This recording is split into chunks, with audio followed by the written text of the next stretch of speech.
Hello folks and Mother Dearest. We have a garden video for you here. This is June 6th and we're going to let you know what we've got going on. Let's start over here where we have big plants. We have our potatoes, which we planted at the end of May, and they're coming up very well. We have Adirondack Red, All Blue, and Adirondack Blue. And many of these are actually volunteers. So you see the ones that aren't in the rows, like this guy here and this guy here. This is buckwheat. These guys are, they just popped up from last year and they're all over the place. So we were gonna cut back on on potatoes, but I got a little overboard and we did a whole row again. So now we are back into it. The flea beetles are coming on. The Colorado potato beetles coming on. I haven't been out to do any picking or any spraying or anything, but they're going to be coming on strong. I've seen them, but overall they look pretty good. Over here we have 3 rows of garlic. Here's our garlics. This is crop cover. You know, you just break this stuff up and put it back in. We have to pull all these, but that's buckwheat. Here's our garlics, and they're not doing so good. They're kind of looking a little shriveled and funny. I'm not real happy about these, but we are getting scapes. So they say when the lower 3 leaves are all yellow, you pull them. So they're probably almost ready to go. And we have just some flowers. Oh, back here we have melons. These are melons right there. Those are melons. Clearly we haven't done much weeding or anything, but then we have some flowers. This is amaranth. It's a volunteer. You're going to see a lot of that. We can go, and as we go down the road, these are our tomatoes.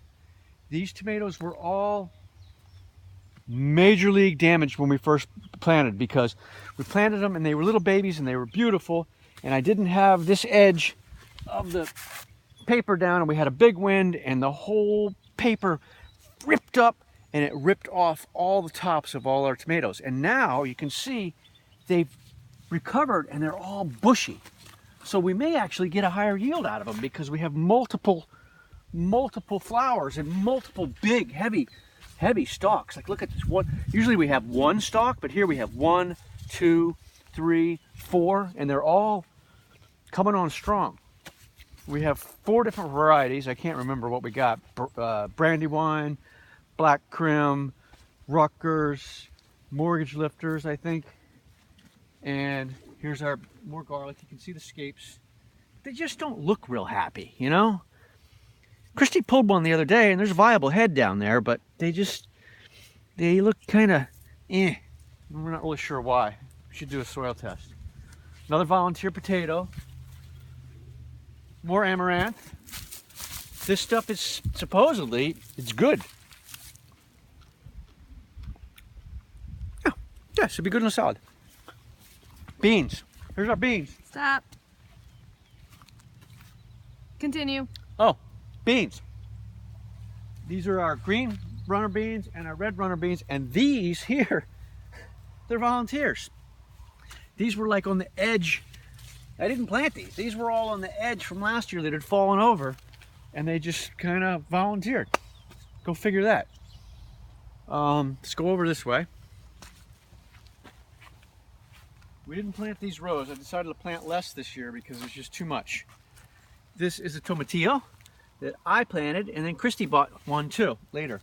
These are eggplants, and like every year, the flea beetles are beating the crap out of them. See that right there? That's a flea beetle. Right there, flea beetle.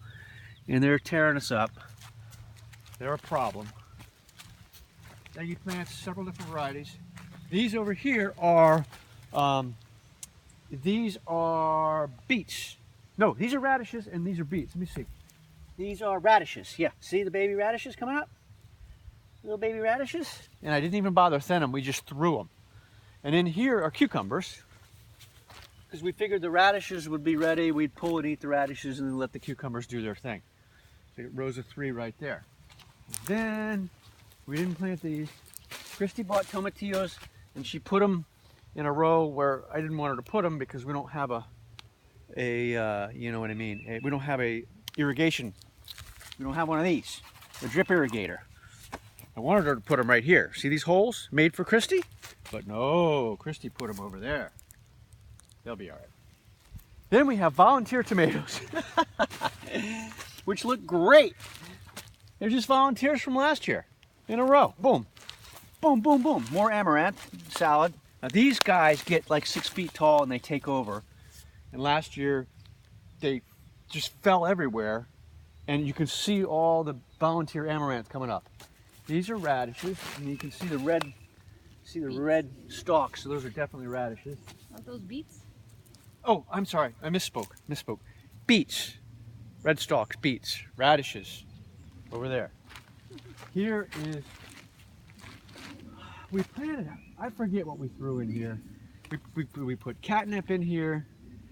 This is catnip, but not what we planted. This is catnip from a volunteer who gave us some live plants. We stuck them in the ground, they're doing fine.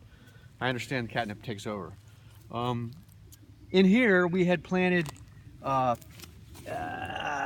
shoot, I can't remember what we planted in here. Just, I had extra seed and I threw it all down. And something's coming up. These little guys, I forget what they are. I think it's an herb of some sort. And then more of this amaranth, which is like craziness.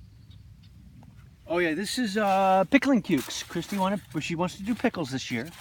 These pickling cucumbers, they're gonna do fine. And this is a sunflower, a poor little baby sunflower that ain't too happy, but he's got a new guy coming. See that? He might make it. And this is zucchini. And that's our garden for 2016 in early June.